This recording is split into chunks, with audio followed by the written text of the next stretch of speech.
This evening we conclude the inaugural year of UTC College of Engineering and Computer Science Speaker Series. So this effort has been coordinated by our Assistant Dean, Dr. Li Yang, who's sitting in the back there, in the middle. Over the past year, she has brought in people from the local industry as well as researchers throughout the country to give you some research aspects of current topics, as well as the soft skills that would be necessary and helpful for our students. So I believe it has been very helpful and beneficial for both our students and faculty. So I want to thank you for doing that. So let's give her a round of applause. I can't think of a better way of wrapping up this successful speaker series than having Mr. Tom Kline, who is the speaker for tonight. Mr. Kline's accomplishments as a pharmaceutical industry leader are matched only by his commitment to service to others. He represents all that is best about this college and the university as you will hear. We are indeed honored to call him our alumnus and friend. So thank you for being here. In addition to his degree from this university, he earned a master's degree in industrial engineering from the University of Missouri and holds an honorary Doctor of Laws degree from St. Joseph's College. 51 years ago, Mr. Kline was where many of you are here today, preparing for graduation and wondering what the future holds. That was a significant time in the life of our nation, and the choices that he made while at the university influenced not only his life, but also many others, as you will hear. In 1966, Mr. Kline earned a degree in industrial engineering from this university, where he had served as the student body president and was a recipient of the university's Alumni Achievement Award. Having chosen to join the Mach Battalion and to serve as a member of U.S. Army upon graduation, Lieutenant Kline was deployed to Vietnam, assigned to the Army Corps of Engineers. As a platoon leader during the war in Vietnam, he was awarded the Bronze Star, the Army Commendation Medal, and the Vietnamese Civil Works Medal, which all of them are very, very significant medals, as some of the veterans can attest. Upon returning home, he completed his advanced degree on biomedical research fellowship and began his 34-year-long career with Pfizer Pharmaceuticals. With Pfizer, he held a number of global assignments in manufacturing, engineering, logistics, and was responsible for its technical operations in more than 20 different countries around the world. In 1983, he became the youngest person to be named plant manager of Pfizer's sprawling manufacturing plant in Brooklyn, New York, with a workforce in excess of 1,000 personnel. Mr. Kline is now the CEO of the firm, Kline Health Group. I mentioned earlier that Mr. Kline's success in corporate sectors is matched only by his commitment to service. In addition to his distinguished service to the nation as a member of the armed forces, he has served as a White House Fellow, as Special Assistant to the U.S. Secretary of Agriculture. While working in Brooklyn, he set out to improve the lives of those in that Brooklyn borough and achieved national recognition for his leadership in improving public education, reducing crime, creating employment opportunities, and building hundreds of residences for his neighbors in need. He authored a book about his experiences in neighborhood revitalization entitled The Golden Hand Grenade, a lifetime fighting to rebuild a tiny stretch of urban America. Mr. Kline is also the author of another volume of one of his favorite pastimes. It happens to be competitive walking. The title of that book, Stride to the Top, could be a great forward description of Mr. Tom Kline. He has completed more than 100 marathons and ultramarathons and walked across the Sahara Desert. 2 years ago, he completed a walk from 6,500 miles from Point Barrow, Alaska, our nation's northernmost point, to Key West, which is our southern tip, in support of efforts to rid the world of killer disease, malaria. This morning I had a breakfast with Mr. Kline, and I asked him, what is the total amount of distance that he walked? And he said, it's over 60,000 miles. That's twice and over of just walking around the earth in that distance. So it's an amazing feat that he was able to do that. Mr. Kline was a part of celebration last evening, marking student and faculty accomplishments in CECS award banquet. His generous gift to the college have been put to good use in support of student scholarships. And through the course of today, he has met with many students and faculty members in the college and shared his insights and his experiences. We are very grateful for his gifts and his time and commitment for his alma mater. We appreciate that very much. I'm going to thank you for being here, and we're expecting to hear wonderful stories about leadership and engineering. So without further ado, Tom Kline. Don't go away, Dr. Pack. Dr. Pack mentioned this wonderful ceremony last night. And if you want to know how a leader behaves in the real world, you have to see him in action. And this leadership behavior is not about the brochure, but it's about what's inside. In this brochure are the recognitions of students and staff who have served this department. And that's what a leader does. A leader is there. I'm going to be talking about leadership. He's responsible at the end of the day, but he recognizes the great people who really make this university work, and that are the students and the professors. And I just want to take this opportunity to remind you of how very fortunate you are to have Dr. Pack and his staff, many of whom I had a chance to meet last night, working for you. With their technical credentials, be sure that somebody who spent a life as an engineer in business, they have many options. There are many things that they can do. But just think about this, that they have chosen to dedicate themselves to you, the students. And I think that is remarkable. And so, for the world's most important profession, teaching, and for some of the best professors in that field, can we please give all of the professors in the department and Dr. Pack a round of applause. Thank you.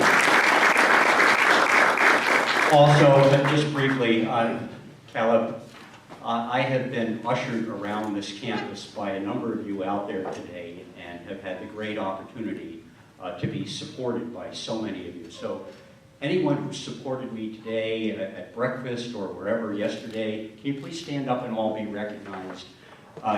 So here I am, an alumnus coming, and I'm being treated like a real king. So a round of applause for everybody who worked so hard today. Thank you so much. Now, it cost me $150 to get that picture taken. They had to clean it up a little bit. When the woman said, "Can we touch it up for you?" I said, "Well, of course." So I spent an extra $50 for that. So we have to get on with this. This is the talk I'd like to talk to you about today. I don't plan to take too long. I hope to have some time for questions.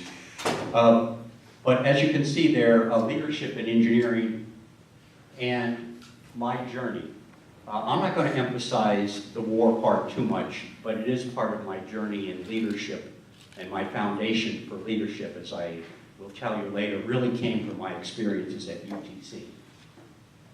Now, there's the old story about a friend of mine. He actually was one of my roommates, and he graduated from UTC with a dual degree in both computer science and engineering. But he died. And when he went to heaven, he met St. Peter. He was very proud of this dual degree, and he was showing him his degree. When St. Peter looked at it, he said, "Boy, I think there's a problem here. You're in the wrong place. What you really got to do is you've got to go down below." Now, my friend didn't live a good life, but he was a great engineer, a great computer scientist. So he went down the road. But you know what UTC engineers do? As soon as we're given an opportunity, we start to make a change. So what did he do? He went down there, he put in an air conditioning system. Then he put in running water. But using his computer skills, he put in an LAN. Everybody knows what an LAN is? You know, there are many levels down there.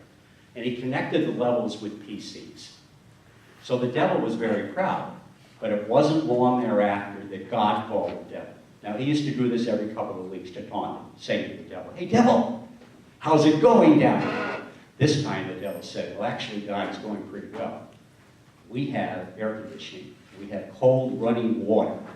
And this guy with the dual degree from UTC even put in a LAN to connect all of our networks." God said, "Wait a minute. You have a guy with a dual degree from UTC down there? That's a mistake. I want you to send him up right away." And the devil said, "No way, it's not going to happen." Now God, this is God, he got angry. He said, "If you don't send him up, I'm going to sue you." And the devil said, "Yeah? Where are you going to get the lawyer?" So if there are any lawyers out there, remember, it's a better career to simply be an engineer. These are my objectives this morning. I would like to tell you a little bit about my experiences since I left here, because frankly, as an engineer, at least from my perspective, I've had a fascinating career. But it all started here. And if it hadn't started here, this career would not have been able to have occurred. But secondly, see, we're going to work here? There we are. I would also like to have with you a dialogue on leadership. At the end of the day, every engineering and sophisticated computer project requires leadership. Leadership is what activates action. And so it isn't good enough just to develop a theory on a computer. At some point, you have to go put it in action. And leadership does that. And I've learned a few things about leadership over my long career, and if you will allow me, I would like to share with you some of those experiences. Now, this is where I grew up. People say, "Tom, you're from New York. How did you ever get to the University of Chattanooga?" Well, the story goes something like this. I grew up in a big family. There were 6 children. We always had little babies running around. And this is the actual picture. I lived right up here on the 2nd floor. It was what you call in New York a 2nd floor walk-up. Yes, we did have grass, a few trees here and there. But there was only 2 bedrooms, and there were 6 children. And I knew that if I stayed around New York to go to college, that it would be difficult for me to make it. So I decided to go away. And I was looking for a smaller college, one where I could really be involved in the campus. And of course, I wanted one with an excellent reputation academically, which the University of Chattanooga, like UTC, had. And finally, to be quite honest with you, there was the sense of adventure. I've always been an adventurer. The good doctor mentioned some of my walking adventures, but the idea of leaving New York, getting on a train for 24 hours, and coming to Tennessee was very intriguing, particularly for someone who had never been out of New York before.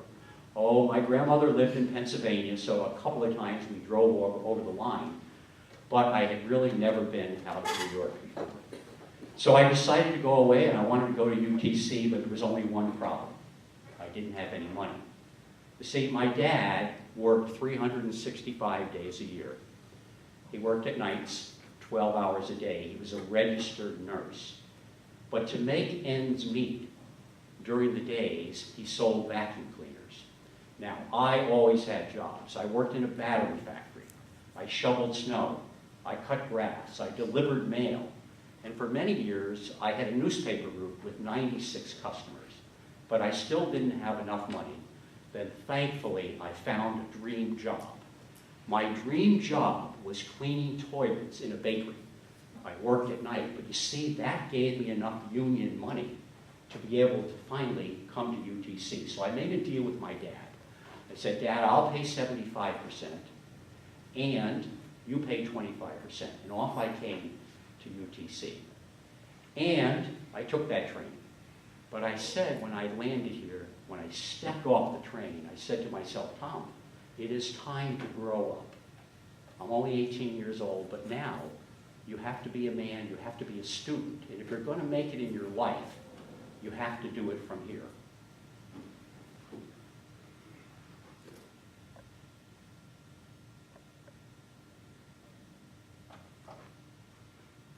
Excuse the electronics here.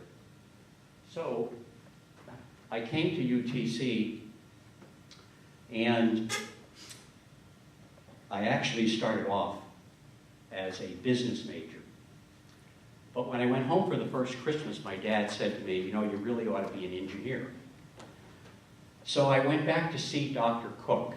In the brochure last night, there's a scholarship named after Dr. Norbert Cook. And I said, Dr. Cook, you know, in high school, I didn't have a pre-engineering degree. I was really in kind of liberal arts. You know, I studied Latin, Spanish, history, Regents math, but not pre-engineering. But I'd like to be an engineer. And he said, it's not a problem. I will coach you. I said, wow, that's excellent. And I said, but you know, also I see in the curriculum that engineers have to take chemistry. And I didn't have chemistry in high school. And he said, that's not a problem. Go see my friend, Dr. Fletcher. There's a Fletcher Hall. So I went to see Dr. Fletcher and said, Dr. Fletcher, I didn't have chemistry. And he said, it's not a problem. Chemistry is chemistry. And that's how I was treated through all of my time at UTC. There were always professors who were there to counsel and guide me, not only in science and engineering, but also history. I took all the history courses I could take, and in military science. But it was really at UTC that I began to learn about leadership. And as it says up there, the first thing I learned about was teamwork. You see, I learned about leadership in 3 different areas at UTC. The first was in the fraternity. Are there any Greeks here, chance? Okay, there are a couple of Greeks. You know, the Greeks, there's ups and downs, there's pluses and minuses.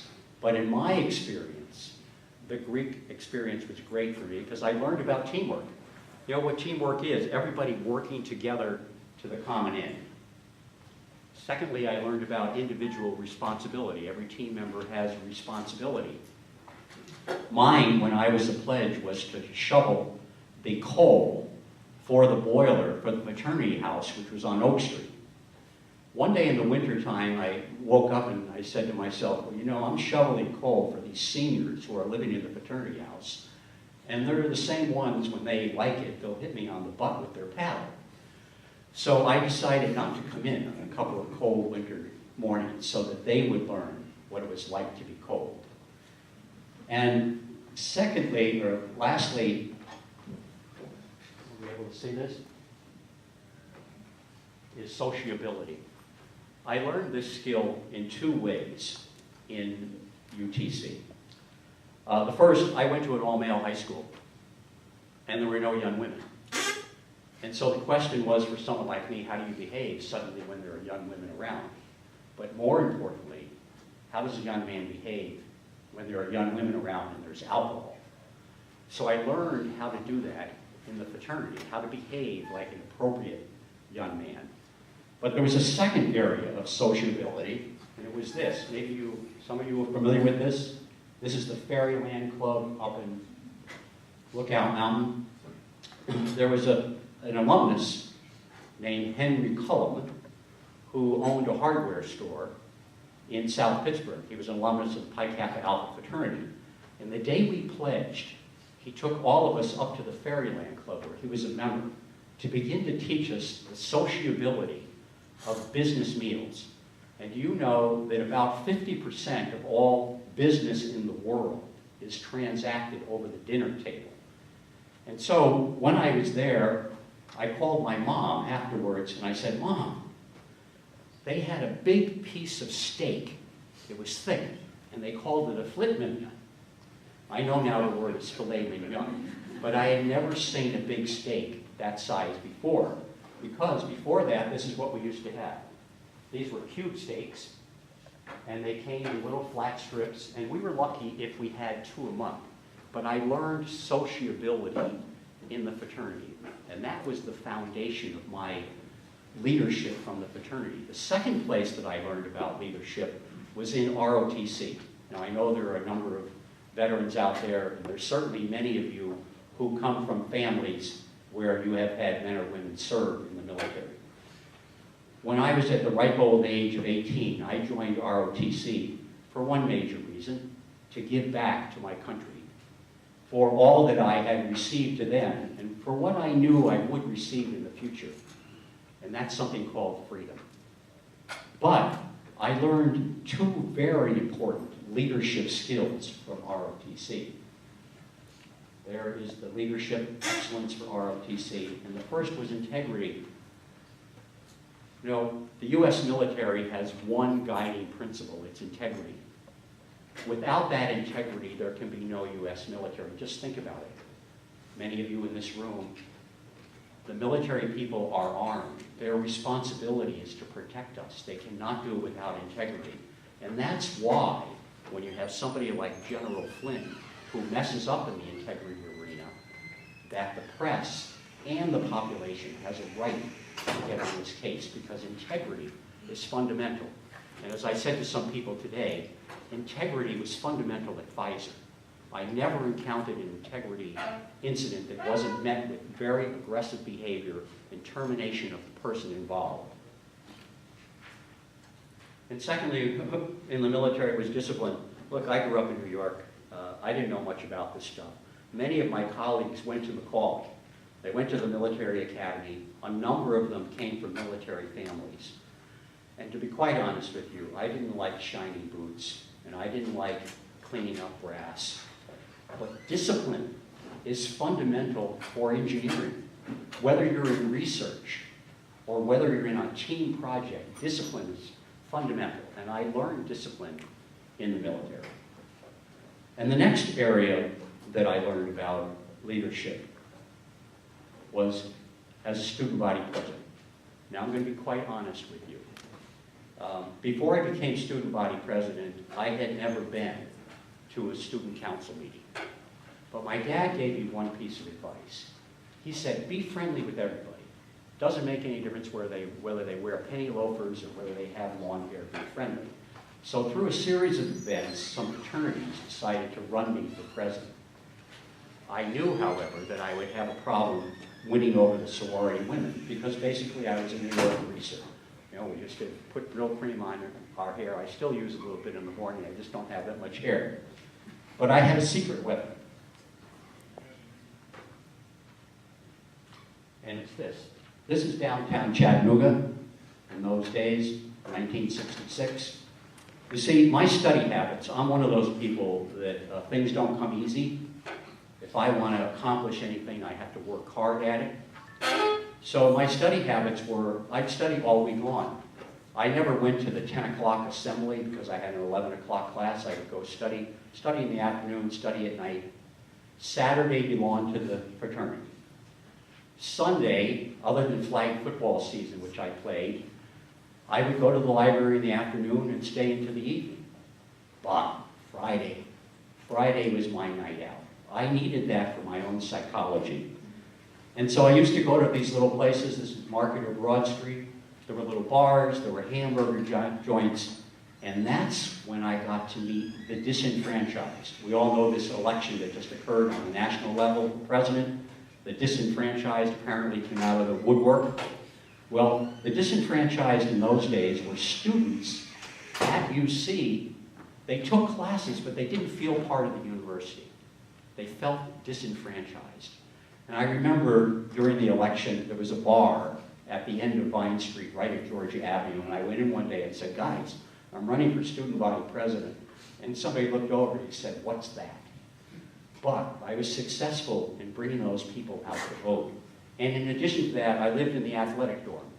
So I knew all the football players and the basketball players, and with all that those people contribute to our university, sometimes they too feel disenfranchised. So I was fortunate enough to become student body president. However, that's when I learned another very important leadership trait called dependability. At the very first student council meeting, there was somebody in the back of the room who kept jumping up and hollering and said, "We need more money. We need money for the thespians. We need more money for the arts." He, by the way, today is a very well-known journalist for the Washington Post.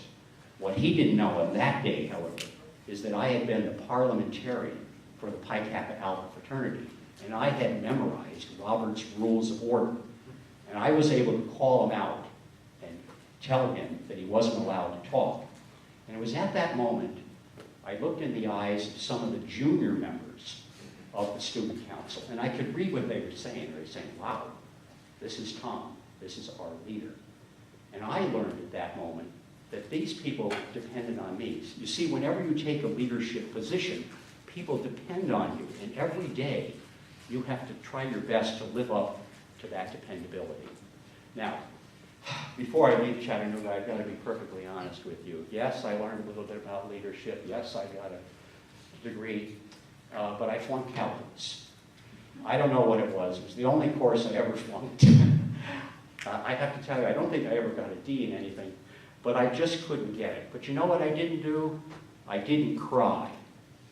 I took that same course the next semester, same professor, same classroom, same book, same seat. And you know how in math they say, please, in a new chapter, try your hand at the odd number problems, number 1 through 21. And for number 29, for extra credit, try your hand at that. Next semester comes along, problem 29. No, I didn't always get the right answer. But I knew the logic behind the problem. And learning that mathematical logic helped me when I encountered hundreds of technical problems in engineering throughout my career.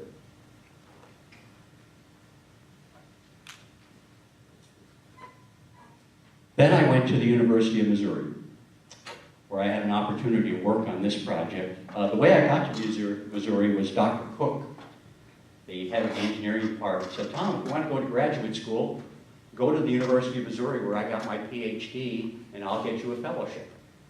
And that's what I did. And I remember standing in the St. Louis airport, it was snowing, and I had 3 boxes of books and 1 suitcase, and no money in my pocket. See, my degree was 144 hours, so I took 4.5 years.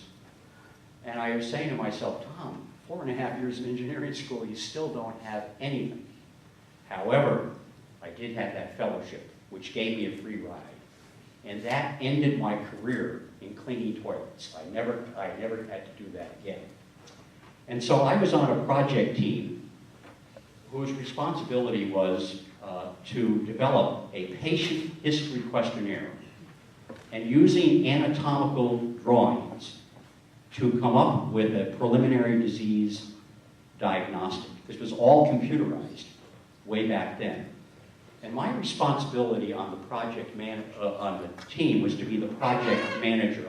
My responsibility was to identify the key activities of all the team members, to show their interrelationships, to develop the milestones, to find the critical path, and to develop a timeline. Those are kind of things that we learn how to do in industrial engineering. And that's when I learned another very important leadership trait, acceptance. Here I am, 22 years old. I never had a technical job before, and the team leader accepted me, the most junior member, as a full-fledged member of the team. There were psychiatrists, physicians, computer programmers, and social workers and engineers on this team, but I was a full-fledged member, so please remember, every member of the team is important. Then finally, I had to go pay my dues in the Army, but I got lucky, because my first assignment, because I had a master's degree, was in the Rock Island Engineer District of the Corps of Engineers. At Rock Island, there were 350 civilians, but only 3 military people. A full colonel, a major, sir, and me, a brand new second lieutenant. And one of my first jobs was to try to figure out how to prevent ice,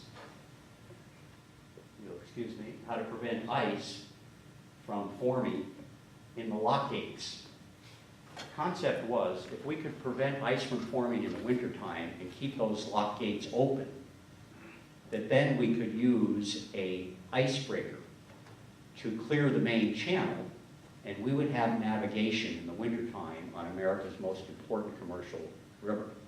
So I got a big air compressor. This is in a place called Keokuk, Iowa. I put it on the wall here, and by varying the CFM from the compressor and the orifice size of pipes at the bottom of the lock, we were actually able to keep that lock gate open. And I was just looking on the internet a few days ago, and that process, which we call the bubbler, is still being used in Scandinavia, where it's very cold. Unfortunately, the winters in Iowa and that part of the world can be very, very brutal. And this particular winter, it was very cold, and there were a lot of ice flows. And that meant that the icebreaker couldn't always keep the channel open. And this is an example of what happens when the barges get stuck in the ice. But there was one other learning. You see, at the Corps of Engineers, I don't know whether any of you are familiar with the Corps, but this is a highly professional group. And most of the people that work there are civil engineers. Now, to get into the Corps of Engineers, I had to pass the civil engineering program in the basic program. Fortunately, I roomed with 4 civil engineers, and they were able to help me to get through the program. But that's when I learned that since I was working with these professional engineers, I learned to listen. They had many years' experience, and I listened to them, and I learned from them. That's one of the reasons our projects were successful. Now, it was also at that time that the colonel called me in. Remember, this is really now my real first job. And he said, "Tom, you're doing a great job, but you can't stay here. You're going to have to go to Vietnam. So make sure you stay in shape." And that's when I started my long career of race walking. Yes, Dr. Pack, 60,000 miles, really started in the cornfields of Iowa. Well, the colonel was right, because a few months later, I found myself in Vietnam. Now, I'm not going to spend a lot of time about talking about war stories about Vietnam, but if you'll allow me, I would like to relate 2 leadership learnings. This is what Vietnam looked like. I was an earth-moving platoon leader. Again, I got really lucky. The master's degree and being in the Corps of Engineers helped me. And in earth-moving, we had all of the equipment that we needed. Tractors, scrapers, bulldozers, graders, water distributors to keep down the dust. And my basic project was building roads, or actually repairing roads. This road had been built by the French in the 1950s, and the main problem, as you can see, was with the shoulder of the road. Now, the shoulder of the road was made out of dirt. It's made out of red laterite. We also had a rock crushing plant, so sometimes we put rock in it for stability. But the difficulty was, since the shoulder was made out of dirt, at night, the enemy would come and mine the shoulder. Oh yes, we sent out every morning a mine sweep team, but the mine detectors didn't always detect the armament. And often the mine sweep team was ambushed. So I began thinking about that problem, and I was looking at a water distributor one day, and they had a pipe in the back where the water flows through gravity. And I said to myself, you know, why don't we take that pipe and run it horizontally over that area that we had just built on the shoulder? And then if we fill that water distributor with liquid asphalt, which we call pentaprime, we will be able to spray that shoulder, and we'll never have to drive on the road once we finish the grading of it. And if the technology works,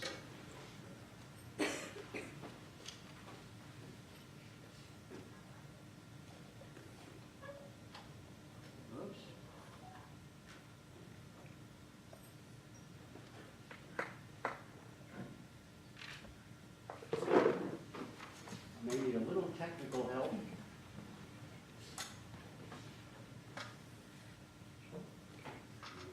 Up one more up.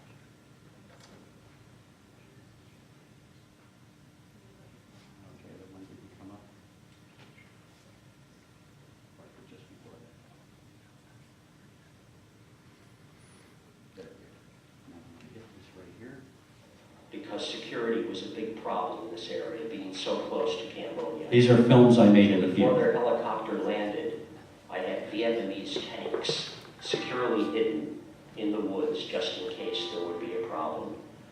And I showed them everything we did. One of my finest accomplishments was to show them a machine that I invented, which allowed us to spray pentapride, liquid asphalt, on the shoulder of the road while running on the roadway.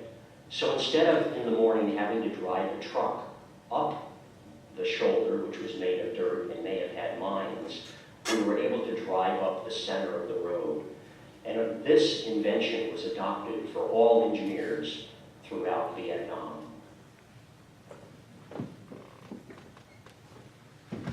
Now, the interesting thing about that invention was when I first proposed it to my sergeant, who was a heavy-set guy, 20 years experience, he laughed at me. He said, "Sir, that's never going to work. Don't you realize that the viscosity of pentaprine is such that you'll never be able to find a pump to pump it?"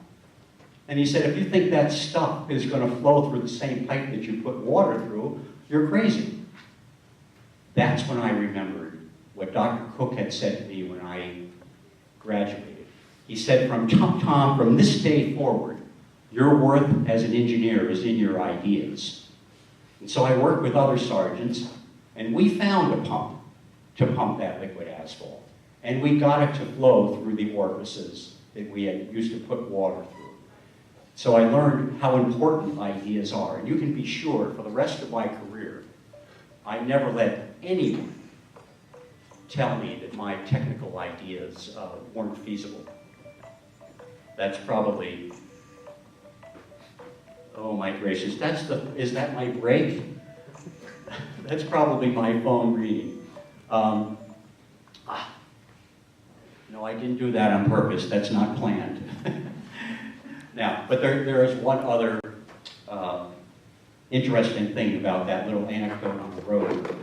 Not only did my sergeant not want to do it, and I worked with other sergeants to get it done, but the men that you saw in that video, they had flown in to view my road site, and among them was a general. And 2 weeks later, the same group with another general, who was the commanding general of all engineers in Vietnam, were flying over similar road sites to mine. We were right on the Cambodian border, and their helicopter was shot down, and they all died. So life is fleeting. Please remember that. Then I was getting ready to come home, and I was just 5 miles from where I met this young boy. I was in a camp called Kline, which was in the central part on the South China Sea of the country that used to be called South Vietnam. And on this particular day, I was at this compound. I was officer of the day. Now, the main responsibility of the officer of the day was to be responsible for the reaction force. The reaction force was a group of 30 young men who had been previously identified. And if we were attacked, our role was to load up in the back of a 2.5-ton truck and go to wherever the breach was in the perimeter and try to close the breach. No, it was not a very nice job. But on this particular night, we had a rock concert. This is something we had throughout Vietnam. You bring rock groups in from the Philippines, they flew in by helicopter, and everybody was having a good time. Because I was in charge of the reaction force, I made it a point not to drink any beer that night. And as I reflect upon it, this was one of the few nights in Vietnam that I actually slept with my boots on. But I laid down on the cot, and I closed my eyes, and all of a sudden I heard boom, boom, boom. Now, we used to send rockets out every night, mortars. And there's a distinct sound of the mortar going out because we have to protect our perimeter. But when it's coming in, there's a special whistle to it. And when it's exploding nearby, you know it's there. So I jumped out of bed, and I grabbed my weapon, and I opened the door, and the tank farm was all inflamed. We had 2 big tanks, and they were all burning. So I ran and assembled the reaction force. But I immediately noticed that half of the young men were drunk. So I said to my sergeant, separate out everybody who's not able to fight and load the rest up onto the 2.5-ton truck. So I climbed up on the 2.5 ton, and I'm sitting there, and there were about 15, as I recall. The tank farm had 30 young men. Many of those were already dead. And the Viet Cong had come at us with a force of 100. And I do remember thinking exactly at that moment, Tom, you'll probably never get to see UTC again. When then miraculously I got a radio call that there was an infantry company camped nearby that night, and they would respond. And that's where I knew immediately that I had failed as a leader, because I had failed to anticipate. I know there had been many rock shows. We had had officers of a day there 1,000 nights before me, but it was my responsibility to anticipate. I didn't drink any beer. I should have told those young men not to drink beer, and I didn't. Fortunately for me and them, none of those young men on the reaction force died that night. Unfortunately, 2 young infantrymen did die, but I learned a very valuable lesson. Then finally, it came time to get a job, and I'm going to be quite honest with you, I don't know whether it was a tight job market or not, but I was rejected from the first 9 jobs that I applied for. As a learning experience, for many years I kept the letters, so I couldn't figure out what was happening. I had a wonderful degree from UTC, I had a master's degree, I was Tau Beta Pi, and in the military, you know, you get all these medals and ribbons, I had a chest full of all that stuff, and I still got rejected. Then I got lucky. I got a call from a recruiter in the same town where I went to high school. And he said, we received your resume from the Journal of Industrial Engineering. I had sent my journal out for mass distribution. Someone actually picked it up. And he said, have you ever been to Brooklyn? And I said, well, the only time I went to Brooklyn was for a rock and roll show, and I snuck down and I never told my mom about it. He said, well, there's this little company in Brooklyn called Pfizer. That time the sales were about $500 million. And he said, they're looking for an industrial engineer. And this is how Brooklyn looked in those days. This is the main plant. There were 28 buildings, 1 million square feet, 5 acres, 1,500 employees, and they were making chemicals and pharmaceuticals. Fortunately, I got the job. And my first job was as an industrial engineer working on capital improvement projects.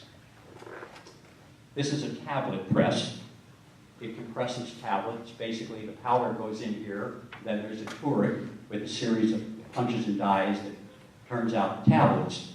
But in those days, the only way that we could get the pharmaceutical preparation into this funnel was by hand. An operator actually took a stainless steel scoop and scooped the powder in. Now, we couldn't aerate it, and we couldn't pump the powder because of the particle size. If you pumped it, some of the particles may hang on the side of whatever pipe you were using, which could affect the potency. And the excipients that cause tablets to bind together, if you broke up the particle size on those, you wouldn't get the right hardness. So someone came up with the idea of feeding this hopper from the room above. And my job was to lay out this project. So I did, I laid it all out, designed the equipment, and I had the maintenance engineering department go cut a hole about 9 inches diameter right above it. And then I moved all the equipment into the room, and when I looked down in the hole, there was no tablet press. Now the tablet press needed to be in a specific location because of the air systems and the electronics that it had controlled it. And you know what happened? I made a mistake. I had put the hole in the wrong place. And the plant manager came by, he said, Tom, what happened? I said, I made a mistake. But what I learned about leadership from that is yes, leaders can make mistakes. You just can't make too many of them. You may not get fired, but you certainly won't get promoted. So we filled in that hole. It was 3 feet concrete, and we made this project work. But I learned a very valuable lesson about making mistakes. And then, my dream job. One day the plant manager called me in, and he said, Tom, we're going to build a plant here on the island of Puerto Rico. And our objective is to start construction and exactly within 1 year to be able to produce tablets and capsules, what we call dosage form. And he said, this is an exact quote, he said, when you came here You told us that industrial engineering was all about finding a better way to do things. So I want you to be the materials manager. You're going to be responsible for production planning, inventory control, warehousing, pharmacy operations, procurement, and logistics, and all the customer service goes with it. And I was saying, wow, that's a pretty big responsibility. And, you know, there was no book on what is materials management. And for those of you who are familiar, the concept of supply chain hadn't even been invented yet. And so that's what I did. I went to Puerto Rico, and I started doing those things, and I learned this very important leadership trait, confidence. I knew nothing about these functions. So I went and studied. I went and studied procurement with the procurement people at Pfizer and logistics with the logistics people at Pfizer, and moved to Puerto Rico. But another important thing happened in Puerto Rico, is I met two of the most important people in my life. One was my wife, Doris. You see, the engineering department was run by a Bolivian, and he just had to have his own secretary. Now, I mentioned I came from a big family of 6. Well, Doris came from a family of 12. And one day, all the children they had at that time had to migrate from Puerto Rico to Chicago. And when Doris graduated from high school, she came back, and because she was bilingual, the Bolivian manager wanted her as the secretary, and she actually became the first employee of this plant in Pfizer in Barceloneta, Puerto Rico. And of course, I was this young, dapper materials manager, and a romance developed. But the second person that I met was the chairman of the board of Pfizer. His name was Ed Pratt, and he had been in Washington, D.C. in the administration of John F. Kennedy. And he was in the Defense Department with Robert McNamara, and he was one of McNamara's whiz kids. McNamara hired these very intelligent people to be with him in the Defense Department at that time. And on his very first visit, Ed Pratt said, "What's that white strip you have around the whole warehouse?" 6 inches on the floor and 6 inches up the wall on all of the warehouses. I had painted a white strip. And I said, "Well, Mr. Pratt, that's my sanitation strip." I said, "You know, dirt and grime accumulate in the corners and walls of warehouses. If you have dirt and grime, you'll have bugs.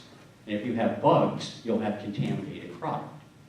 He said, "That's interesting. Where did you learn how to do that?" And I said, "I learned how to do that in the bakery when I was cleaning toilets." And he got a kick out of that. He said, "Tommy, that's a good idea."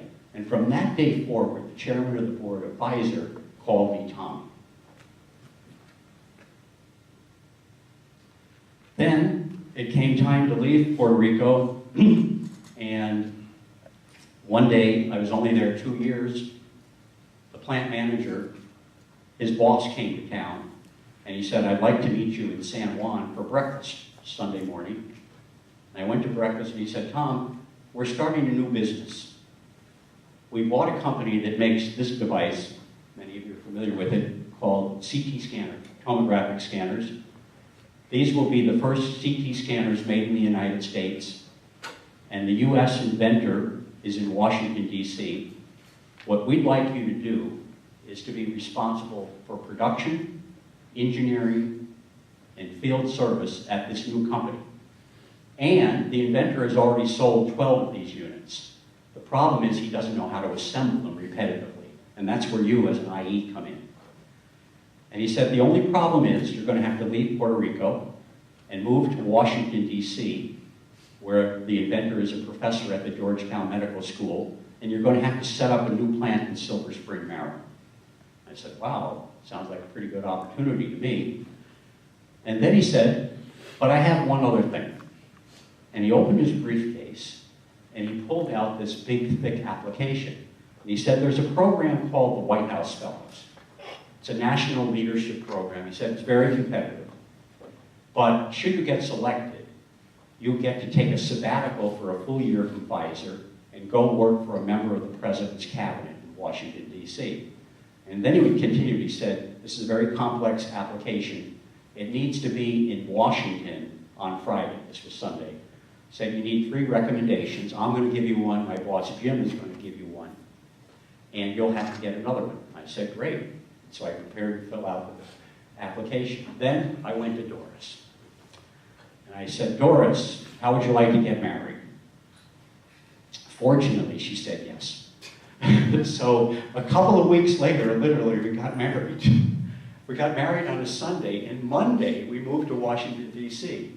And Tuesday, I started my new job, which was on the 7th floor basement of the Georgetown Medical School, and my mission was to learn everything I could about the technology of CT scanning so that we could build the units, repair them, and install them.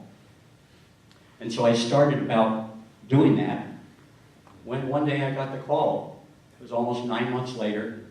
It was a pretty heady experience doing this. I was installing these units at prestigious institutions like the Thomas Jefferson Medical Center in Philadelphia and the Yale New Haven Hospital in Connecticut. But the call said, you've been selected as a White House Fellow. And so now came the question of choices. So I went to Dr. Max Hughes, who headed Pfizer Medical Systems, and I said, Max, I've been accepted as a White House Fellow. And he said, yes.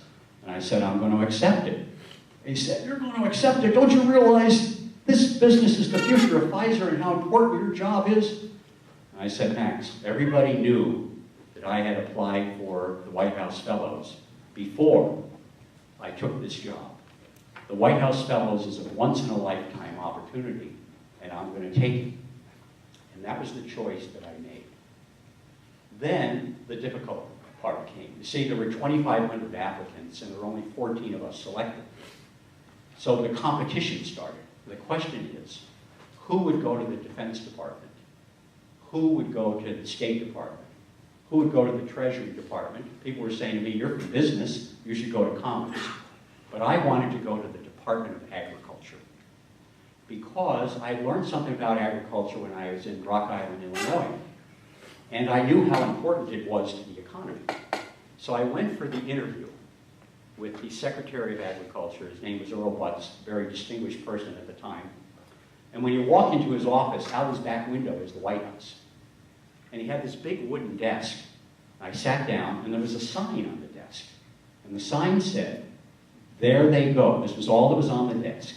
There they go. I must hurry up and follow them because I am their leader. And then the secretary said, oh, I see, you read my sign. To me, that's the essence of leadership, to be able to follow. However, on that sign, it was like it was divinely inspired. In the right-hand corner was the word Pfizer in the blue oval. And Secretary Butts said, an agricultural salesman from Pfizer gave me that sign many years ago, and I decided to keep it, because that is the essence of leadership. Well, divine inspiration, I got selected for the Department of Agriculture. And my responsibility at the Department of Agriculture, I worked on the World Food Program, but I was also the liaison between the Environmental Protection Agency and the USDA on pesticide matters. Now, I could talk about the White House Fellows for a long time to come. I don't have time. I will encourage you to look it up on the internet. One of the other things we did in the White House Fellows was our education program. Twice a week we meet with everybody, the president, the vice president, members of the Senate, people in the arts. We made a few diplomatic missions to Canada. I remember fondly sitting next to René Lévesque, who was the founder of the party Québécois, that wanted to make Quebec independent from Canada. In Algeria, we met with Morcey Boumediene, who was the second president of Algeria and who was one of the freedom fighters who threw the French colonials out of Algeria. And in a place that used to be called Zaire, we met with Mobutu Sese Seko, who was one of the most outspoken black nationalist leaders of the 20th century. But what I'm most proud of in the White House Fellows are my colleagues. And just briefly, here they are. Over here, you can see this is Judy, who became the controller of currency. This is Martin. He was a professor of mechanical engineering, and he became the president of Purdue University. This was Major Wes Clark. You may know him as Lieutenant General Wes Clark, the commander of NATO during the Kosovo War. This is a former Marine, Marsh Carter. He graduated from West Point, joined the Marines. He became the president of the bank and the president of the New York Stock Exchange. And over here somewhere, used to be Commander Blair, but then became Admiral Dennis Blair, commander of the 7th Fleet during 9/11, and President Obama's national security advisor. And here, this guy with the hair at that time, he was from UTC. So it was a wonderful experience. And then it came time to leave the White House Fellows. It was only a year. And I determined that what I learned from that experience most is to stay determined and to stay focused. I didn't know what my future was going to be. The only thing I knew is that I would be leaving the White House Fellows as I was supposed to do in a year and go back, take my leadership experiences back.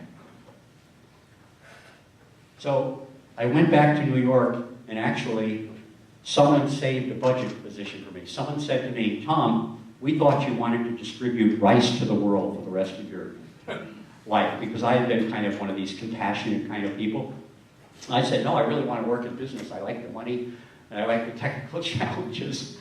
And so they gave me a job in strategic planning. And one day, my boss came to me and said, we're going to buy another X-ray company. This one makes mammography equipment. It's located in California. The president's coming to town tomorrow. We'd like you to go have lunch with him. So I sit down with this guy over lunch, and he says, what do you know about fine focal spot X-ray tube manufacturing? I said, nothing. He said, what do you know about portable high voltage controllers? I said, not very much. He said, have you ever run an operation that manufactures printed circuit boards and motherboards to control electronic equipment? I said, no. And so I went back and I told Doris, well, obviously I got the job, and I said it must have been because of my blue eyes. But what it really was is I said to him, you know, the essence of technical leadership is not to be the most knowledgeable person in all of those arenas that you manage. In fact, it's the opposite. It's the role of the technical leader to recruit people who know much more about these technologies than he does. And then the principal role of the technical leader is to motivate and retain those persons. So I got that job, and we were building mammography equipment. This is more a modern one. This was in Santa Clara, California, which is just south of San Francisco. And when I arrived, my mechanical team was working on the final design. Basically, the way this unit works is there's a fine focal spot X-ray tube here. That's a small tube that has a tungsten target, but the beam goes through a 90 micron hole. And so the impact is that it lessens the scatter radiation. Now, all X-ray tubes have a lot of scatter radiation. The problem with that is that scatter means that you can't see things like stress fractures. That's why they have MRIs. And in breast cancer, you can't see very small calcifications. You may not even be able to feel it, but this device allowed us to see it. And then we brought in the models, and we were working on a number of items here to make it more comfortable. The image receptor was that Kodak, at that time, had come up with high-speed film, which made the image very clearly. And every year, my wife goes for her breast examination on mammography, and she always says, boy, that really squeezes, that really hurts. Maybe some of you women have been there. And I feel kind of responsible for that, because some of the early units were built by my person. So I worked here only 2 years in Santa Clara, California, when unfortunately it became clear that this business at a small plant couldn't stand alone. So my job was to move the entire company back to Silver Spring, Maryland, and put in this operation in the plant that I had started there for CT scanners. Of course, after I succeeded in doing that, I was without a job once again. I literally put myself out of job. But one of the persons that worked with me to do it was the president of the pharmaceutical division. He was an MD named Shelley Gilgore. And he said, Tom, I have a job for you back in New York. You could be responsible for new product planning. But before I leave it, I just wanted to remind myself of one other point. The first day I went into the plant in California, I was all dressed up. Suit and tie, three-piece suit. You see, I always like to look the part of an engineer. And I've been an engineer my whole life, and no one ever referred to me as a geek. I always said, if you want to call me something, call me a professional. So I marched into the plant in California with my suit and tie, and there was a young technician named Rory Babb, very good electronic technician, and he said, Tom, I prefer people to call me Tom in plants. He said, Tom, you know, we don't dress that way in California. And it was at that point that I realized that I failed to understand the difference between New York and California manufacturing culture. And learning this difference helped me later on in my career when I managed operations around the world. So Shelley Gilgore said, Tom, look, I'll take you into marketing and you can be responsible for new product planning. I said, wow, that's exciting. He said, your role is going to be to coordinate the activities of research, production, marketing, finance, and drug regulatory affairs on the introduction of all of the products for the U.S. market. And then he said, kind of matter-of-factly, oh, and by the way, you'll be responsible for global trademarks. It comes with this job. And one of the products that we were working at the time was a wonder drug called Procardia. It's for angina and heart spasm. There were a lot of technical complications making this because it was a liquid, and the liquid tended to congel, so we had to solve a number of problems. But actually, this product was invented by Bayer in Germany, and it was launched by them under the trade name Adalat. The generic name is called nifedipine. But they weren't confident in their ability to be able to sell into the US market. So they partnered with Pfizer, and this drug later became very successful. And as I was working on the plans for this product, one day I got a call, and it was from Ed Pratt. And he said, Tommy, I'd like you to come up and see me. I was on the 4th floor. Dr. Gilgore was on the 14th floor, and he was on the 23rd floor. This was right on 42nd Street. So you could see the hierarchy of how the company worked. And when I sat down in front of him, he said, Tommy, have you ever heard of Lexan? I said, sure, Mr. Pratt, that's a global trademark. He said, yes, that's a global trademark. We have a wonder drug called Feldine, and it's already been launched in Europe. It's very successful, and it's about ready to come to the US, but the US marketing team doesn't like the word Feldine. Now, I'm worried that some young person has put out a focus panel and has decided this word won't sell. I want a global trademark in Feldine. I said, okay, I understand, Mr. Pratt. So I left his office, and the first thing I did was stop on the 14th floor, and I left a handwritten note to Shelley Gilgore, the MD. I said, Dr. Gilgore, Mr. Pratt just called me up. He wants to have a global trademark for Feldine, and he wants to see me next week. Just wanted to let you know. And I learned from that there are no end runs. I knew this empirically. Look, I'm 34 years old. I know the chairman of the board. He calls me Tommy. I used to have breakfast with Mr. Pratt every day. We both got to the office at 7:50. Both went to the cafeteria, and I said every day, do you mind if I sit with you?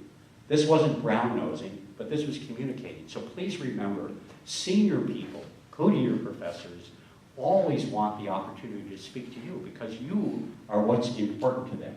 So I knew that there would be no end runs. Then finally, Dr. Gilgore called me back after 2 years in this job.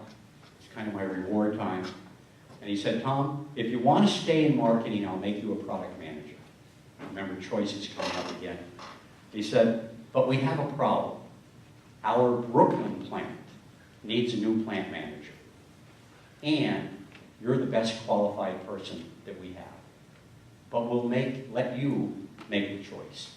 Now, at this time, I remember I started in 1970, now we're 15 years down the road, the Brooklyn plant had a lot of problems. The Quality Control Division wanted to close the plant because of poor quality. The costs were very high. And we had another fundamental problem, communication, is that because this had been a chemical plant, all the managers were chemical engineers, nothing against chemical engineers, but they were all over 50 and they were all white. But the workforce had changed. It was minority, Latin American, Latinos, African Americans, and Asian Americans, and the old management was having trouble communicating with them. And this was in a war zone. This was like Detroit is today. Burnt out buildings, which I'll show you, and high crime rate. So I sat down and thought about that. It would have been nice to go to marketing, but I said, if you want a challenge, go to Brooklyn and deal with the problems. And that's what I did. And this is what it looked like outside of our plant. This is right in front of the plant. Full of garbage, you know, people dumped, and for whatever reason, the city of New York didn't deal with this kind of stuff. And so I sat down and started to deal with the problems facing the plant, quality, cost, communication with different groups of people. When one day I get the phone call again, it's Mr. Brett. He said, Tommy, I'd like you to come see me. So I got it, we had a van from Brooklyn, took about 25 minutes, went over to Manhattan, went up to the 23rd floor, sat down, and he said, Tommy, there must be something a big company can do to deal with the social problems that we face in our inner cities, and I'd like to use the Brooklyn plant as the model, and I want you to be in charge of the program. So I said, sure, Mr. Brack, I'll do it. Of course, when I got home, I told Doris, look, this job at Brooklyn is so complicated. I can't do the regular job in the daytime. So I'm going to have to be out every night. And I'll be home 8 or 9 o'clock. And she said, well, your children will be in bed. But just make sure you're here on the weekends for them. And so with Mr. Pratt's leadership, that's what we began to do. So we began to try to make a difference in this community. This is what it looked like one day. This was 2 blocks away. These are, as you can see, burnt out buildings. They were all over. I have a great photo record of all of this. But this is right across the plant where the garbage was at. These are new homes. By partnering with a housing group, we built these new homes. The plant is right over here. And they were available to first-time homeowners, which basically meant if you worked for the city of New York, you could afford one of these homes. And they all had basements, so you actually got a 2-family home out of it. And secondly, there were these abandoned buildings. What we discovered in the city of New York, it's cheaper to gut out a stone building than it is to demolish it and build it new because of the high union construction costs. So we invested $8 million in low-income tax credits and actually converted 490 apartments, which through social groups we basically gave free to the poor so that they would have housing. And this is what the plant looked like.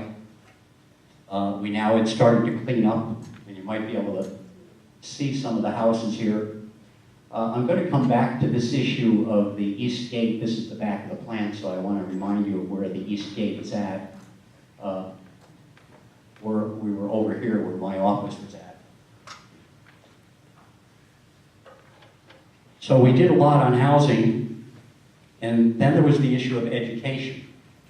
And we adopted a high school, we had mentoring programs, but it still wasn't enough. Now please, don't let anybody tell you that education in the inner city today is good. There's been some improvements, but it's terrible, and it doesn't compare to education in the white communities. So one day I got a visit from a couple of entrepreneurs, and the entrepreneurs had made a lot of money investing Pfizer's pension funds.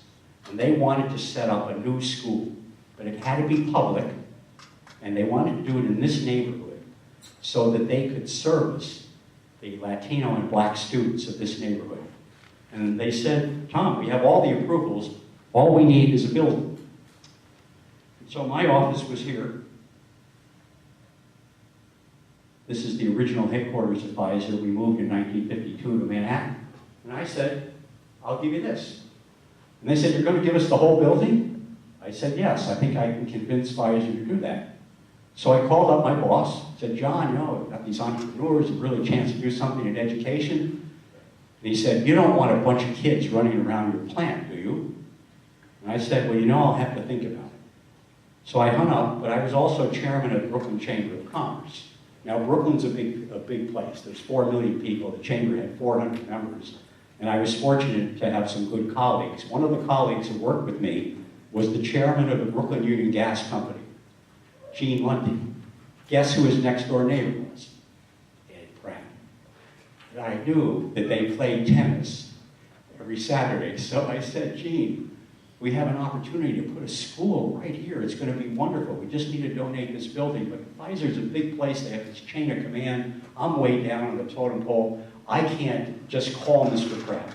When you play tennis with him, you please tell him that Tom thinks this is a good idea. So I came in Monday morning. There's a note on my desk. Mr. Pratt's having a luncheon tomorrow in his conference room, and he'd like you to attend. I go to the luncheon. There's all the senior Pfizer executives. The entrepreneurs are there, they make their pitch. Now this is leadership for you. Ed Pratt listens and he says to the president of the company, he said, Bill, I think this is a great idea. What do you think?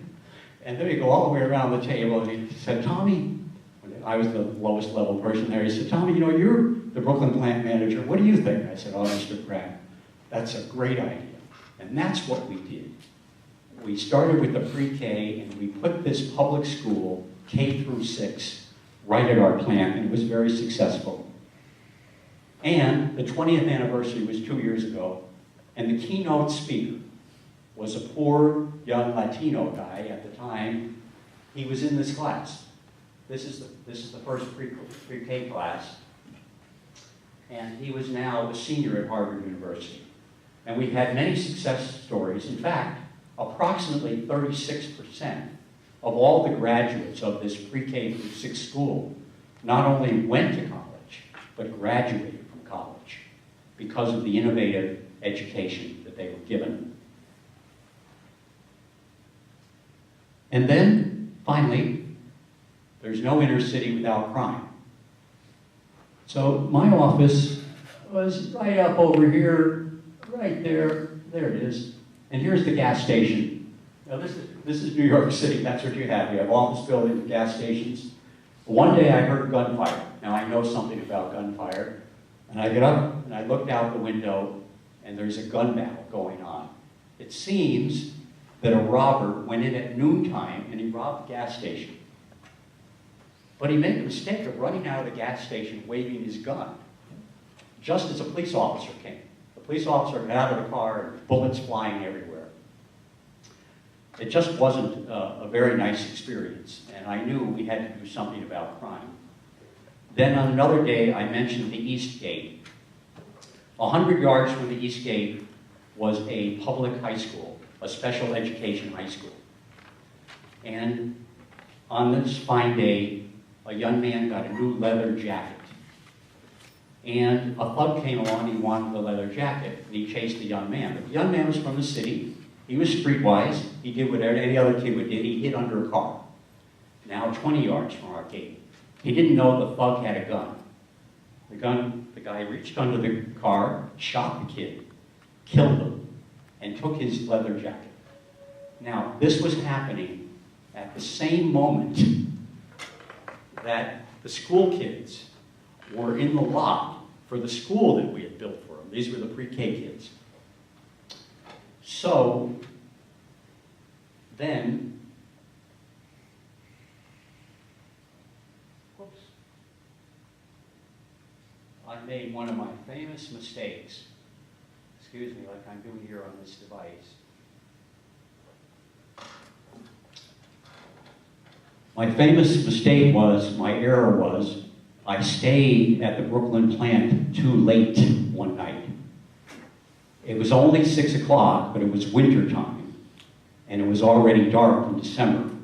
Now, Brooklyn in those days was like Vietnam, is that you could do a lot of stuff in the day, but you don't go out alone at night or terrible things can happen.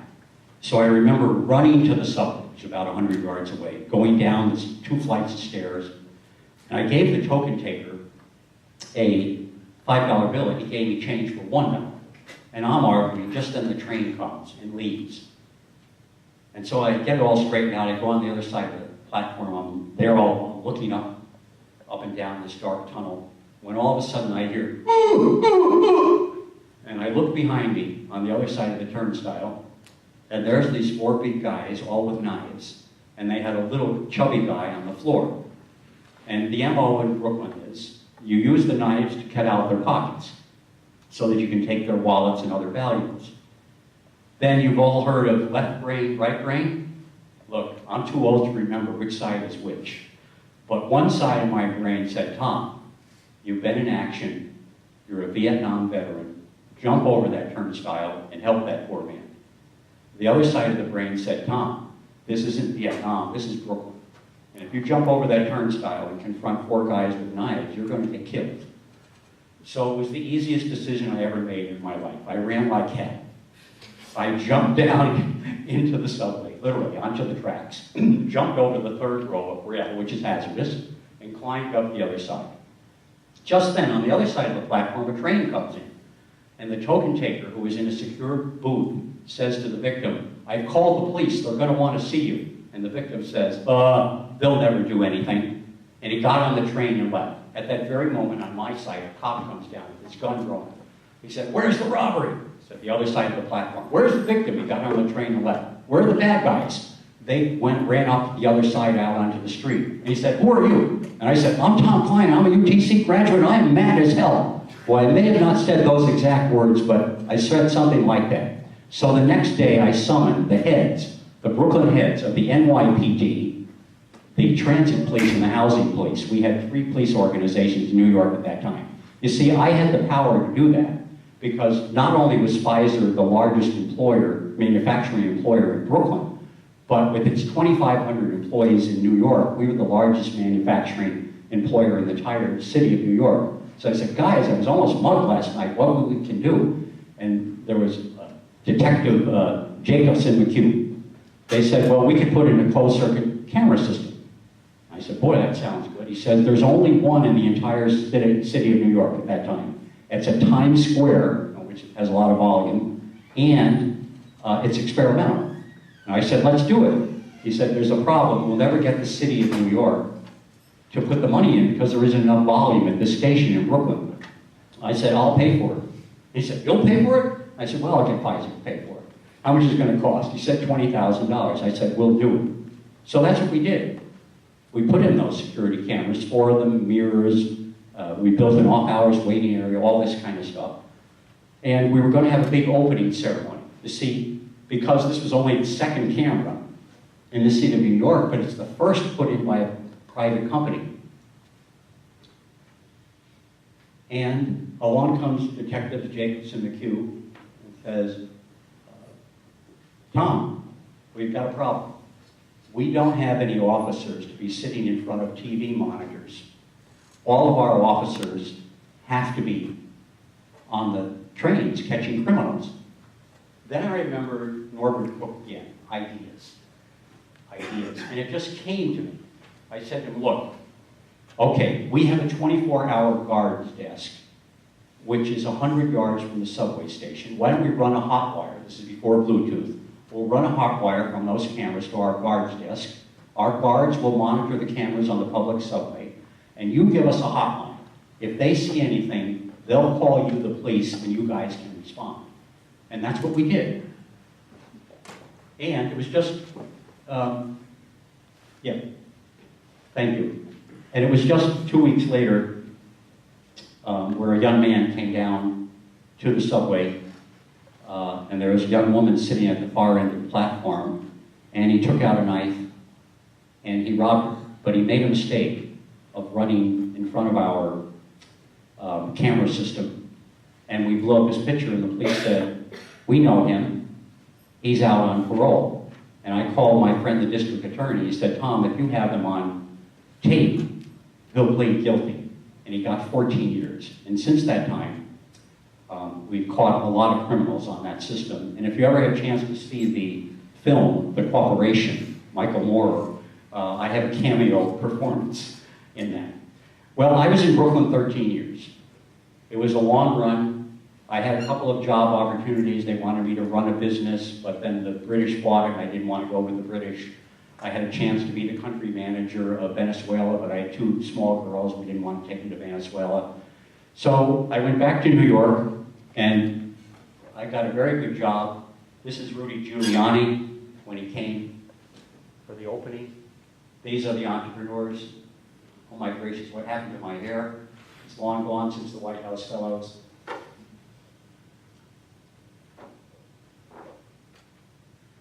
And I always said that as a leader, in some small way, I was able to change the world in Brooklyn. And then I got promoted. They called me a vice president. I had a little office. Fortunately, I had a window and very expensive drapes. One day I decided to open the drapes. You know, it was on the other side. There was a window, but there was a brick wall. Because in New York, you know, they build these buildings very close. So I was responsible for supply chain planning for the United States. Then later we combined the United States and international manufacturing, and I was supply chain around the world. And one day my boss said to me, "Tom, you know, you did some innovative things in Brooklyn with aseptic, clean room, sterile manufacturing. I'd like you to set up a global team." And we had locations that were pretty exotic, Istanbul, across the United States. We had a smaller plant in Cairo, a couple in South America, Italy and France. And I began dealing with best practice in aseptic management by assembling some of the smartest people in the world in water systems and closed loop sterile systems and so forth. Then we acquired the Warner Lambert Company. It was a $111 billion, that's right, billion-dollar company. And we had all these duplicate operations. So I was asked then, as part of supply chain management, to take on procurement. We had 90 plants. And to set up a global organization, everybody reporting to me, to optimize procurement, make sure the contracts were all in the right place. Then there was logistics. Warner Lambert had logistics sites all over the world. So did Pfizer. Our main sites, we had 3 in the United States. All of Europe was handled out of Brussels. Panama handled Latin America, and Hong Kong handled Asia. And Warner Lambert had a lot of outsourced logistics. So they asked me to put that all together in one global team. So I became the new Pfizer logistics czar. But Pfizer had one rule, that when we combined with Warner Lambert, they said, we're going to select the best executive for each position. So one day I got the call and said, we're giving supply chain per se, that is the planning, to a Warner Lambert executive. I had worked with her on the launch of Lipitor, and she was excellent. We had a good work. Today, Kirsten Lund-Jurgensen is still there. Now she's the executive vice president of Pfizer's global supply organization. So it worked out. Pfizer made the right decision. Then there was one loose end in contract manufacturing. Warner Lambert didn't make all of their products. And so we made most of ours, but we had these contractors around the world that we needed to bring together. And so I headed up that organization as well. One day I woke up and I had direct reporting relationships in all these countries with a total budget of $3 billion a year. That's when I met this guy. I'm a participative manager. I believe in teamwork, but when I see this picture, it reminds me that often leadership isn't that easy. You have to be tough and aggressive. And when I'm running operations around the world, there are problems, and the way it worked, delegate. But when the problem couldn't be solved, they got Mr. Kline. not because Mr. Kline was smart, but because Mr. Kline knew one thing. There is a solution to every technical problem. And it's the technical leader's responsibility to gather together the right people to solve that problem. And it's his responsibility to be the catalyst to get them to regurgitate the answers. So we had a number of problems. This is the toughness. One is diflucan. We went on back order. It's for AIDS, cryptococcal meningitis, because we couldn't make the bottles.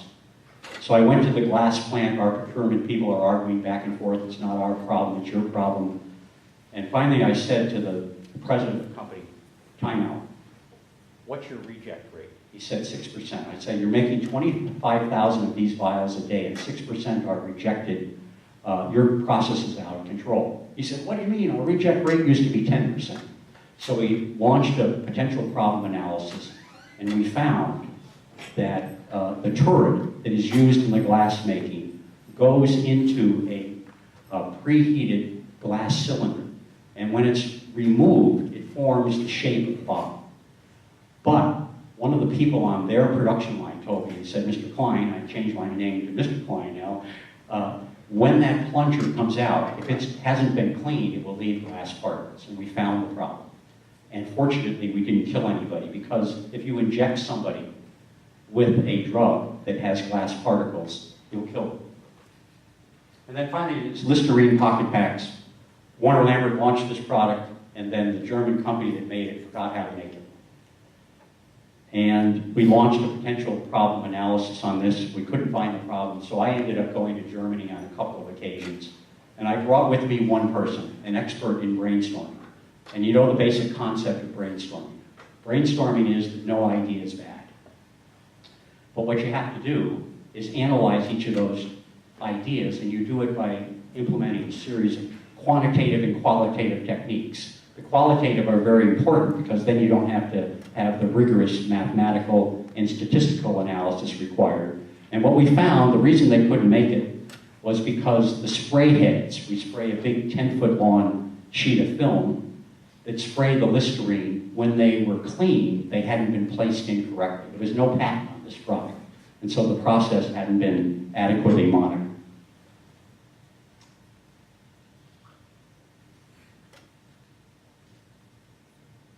There we go. Someone said to me one time, what's the most important leadership skill? And I began thinking about this. My career at Pfizer, meeting my wife in Puerto Rico, being blessed to be a White House fellow. And on the last several years when I was traveling the world with people reporting to me all over, I had the opportunity to meet, to know, and to love people of different cultures. And so I've determined the most important skill of a leader is to give back. And just to wind up then, one other guarantee. That if you do continue your technical studies, if you adopt some of these leadership traits, and if you do give back, first to your families, next to your colleagues and your communities, and finally to those in need around the world, when it comes time to your go to heaven, I don't know who you're going to meet. That depends on your religious perspective. But whomever comes out to meet you, they're going to say, come on home, boy. Thank you.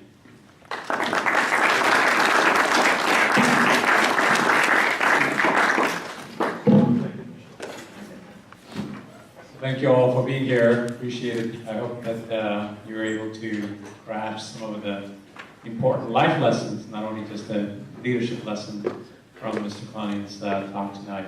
So, as a token of appreciation, we have a little memento from the college. We have a college shirt. Hope that next time when you do the competitive walking, that you will wear it proudly. Send you a picture. Thank you. That would be great. Thank you. And then we have, I know you love coffee, so we have that. Oh, my gracious. Oh, how gracious. Oh, may I say thank you? Thank you. And may I apologize for taking too long? No. But I thank you all for your patience, for being there and listening through this. I would like to say, engineering and computer science provides a very, very stimulating career. Please enjoy, and thank you. Thank you, thank you, thank you for being here. Okay, good evening.